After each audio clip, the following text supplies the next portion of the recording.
Right breaking news చూస్తున్నాం. అందరూ కూడా బడ్జెట్ ఎప్పుడెప్పుడు వస్తుందా, దేని మీద తగ్గిస్తారు, దేని మీద పెంచుతారు అని చెప్పి అందరూ ఈగర్గా వెయిట్ చేస్తుంటే మళ్ళీ హ్యాండ్ ఇచ్చినట్టు ఇక్కడ మనకి కనిపిస్తోంది.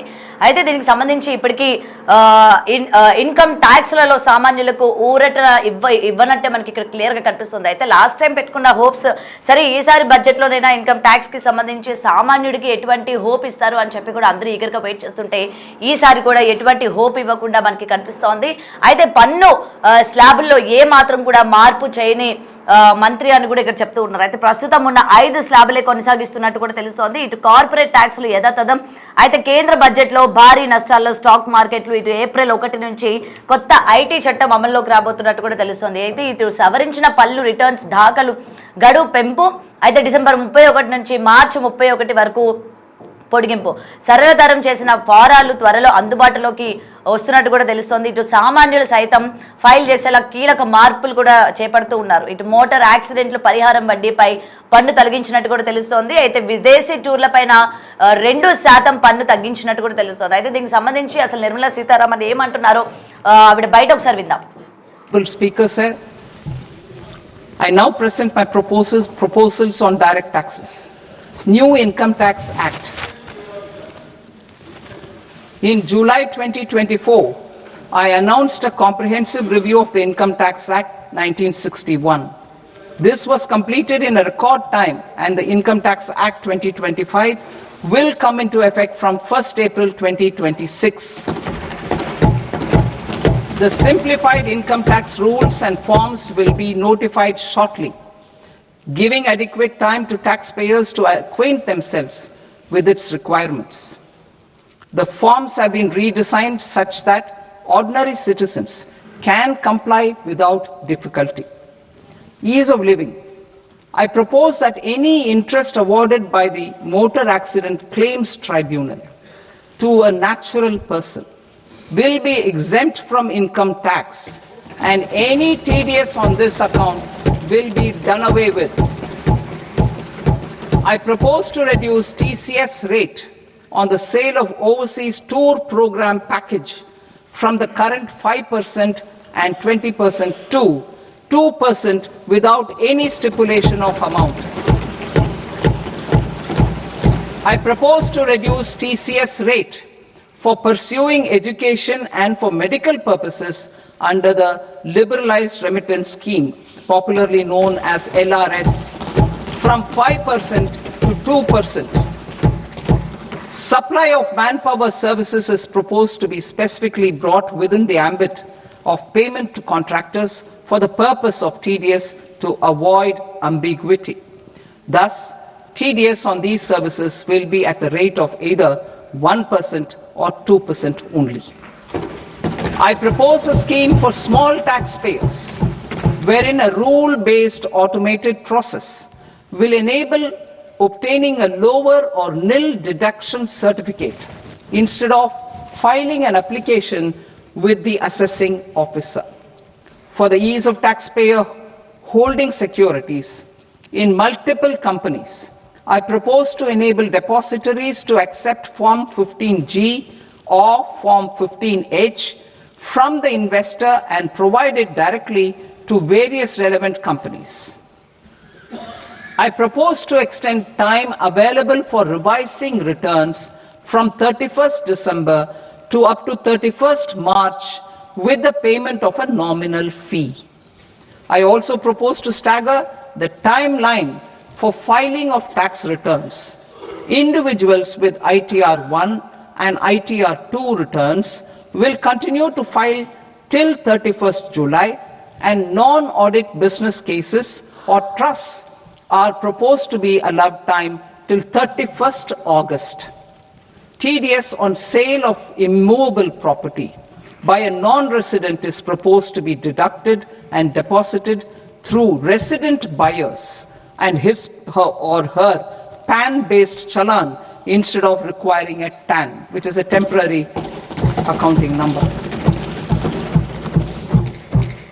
To address practical issues of small taxpayers like students, young professionals, tech employees, relocated NRIs, and such others, I propose to introduce a one-time 6-month foreign asset disclosure scheme for these taxpayers to disclose income or assets below a certain size. This scheme would be applicable for two categories of taxpayers, namely A, who did not disclose their overseas income or assets, and B, who disclosed their overseas income and or paid due tax but could not declare the asset acquired. For category A, the limit of undisclosed income or asset is proposed to be up to 1 crore rupees. They need to pay 30% of fair market value of asset or 30% of undisclosed income as tax and 30% as additional income tax in lieu of penalty and would thereby get immunity from prosecution.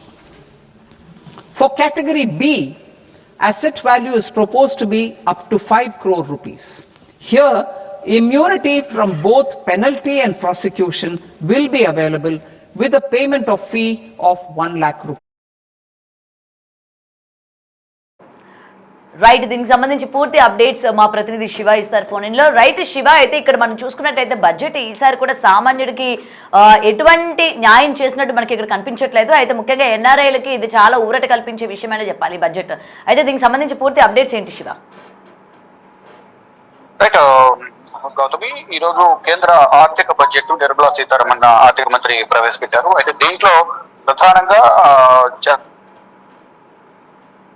ప్రజలకు budget కేటాయింపులు ఉంటాయి, రాష్ట్రాలకు కూడా అధిక కేటాయింపులు ఉంటాయని కూడా భావించారు. కానీ చాలా వరకు నిరాశ ఎదురైనట్టుగా కూడా ఆర్థిక నిపుణులు చెప్తున్నారు. ఇక మరి ముఖ్యంగా ఇండియన్ స్టాక్ మార్కెట్ లో పెట్టుబడులు పెట్టే ఎన్ఆర్ఐలకు మాత్రం గుడ్ న్యూస్ చెప్పినట్లుగానే ప్రధానంగా అర్థమవుతుంది. 5% పెట్టుబడి పరిమితిని 10% పెంచుతూ కూడా ఈ బడ్జెట్ లో నిర్ణయం తీసుకుంది భారత ప్రభుత్వం.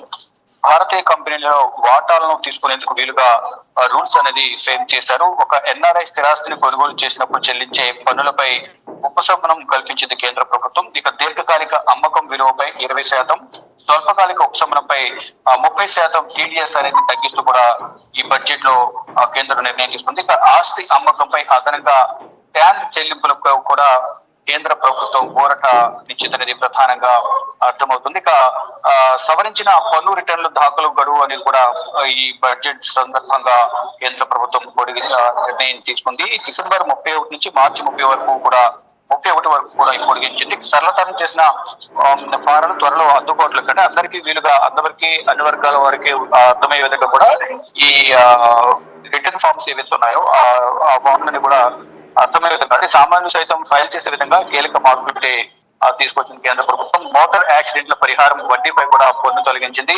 విదేశీ టూర్లపై 2% పన్ను తగ్గించారు.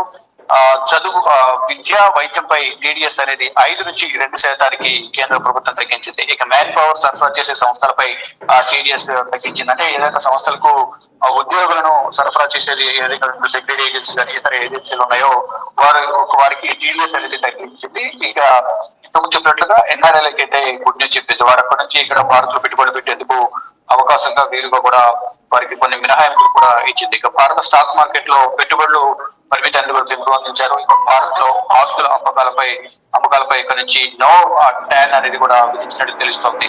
ఇక ఎన్ఆర్ఐలకు ఐటీ రిటర్న్ దాఖలు చేయడం కూడా సులభతరం చేసింది. మొత్తంగా చూసుకుంటే ఈ బడ్జెట్ వల్ల కొంత ఎన్ఆర్ఐలకు గుడ్ న్యూస్ చెప్పినప్పటికీ కూడా కొన్ని రాష్ట్రాలకు కానీ రంగాలకు దీని ద్వారా కొంత లబ్ధి చేరుకున్నప్పటికీ కూడా పెద్ద మొత్తంలో ఎటువంటి కేటాయింపులు లేవు అనేది కూడా ప్రధానంగా చెప్తున్నారు. ఇక ఈ రోజు బడ్జెట్ ప్రవేశపెట్టిన నేపథ్యంలో ఇంకా ఈ స్టాక్ మార్కెట్లు భారీగా పతనమయ్యాయి.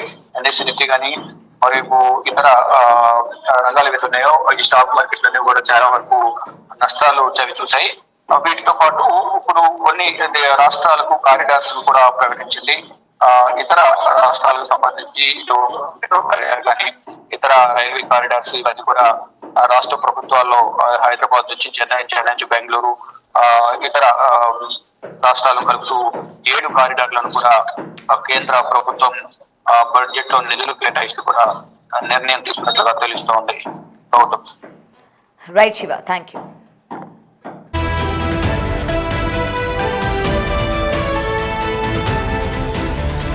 రైట్. అయితే ఇప్పటికి బడ్జెట్ పైన ఎంతో మంది ఆశలు పెట్టుకున్నారు. ముఖ్యంగా సామాన్యుడు ఎటువంటి బడ్జెట్ అంటే లాస్ట్ టైం ఎలా అయితే హ్యాండ్ ఇచ్చారో మరి ఈసారి కూడా ఏదైనా ఊరట కల్పించే ప్రయత్నం చేస్తుందా అని చెప్పి అనుకుంటున్న టైంకి ఈసారి కూడా హ్యాండ్ ఇచ్చినట్టే కనిపిస్తోంది.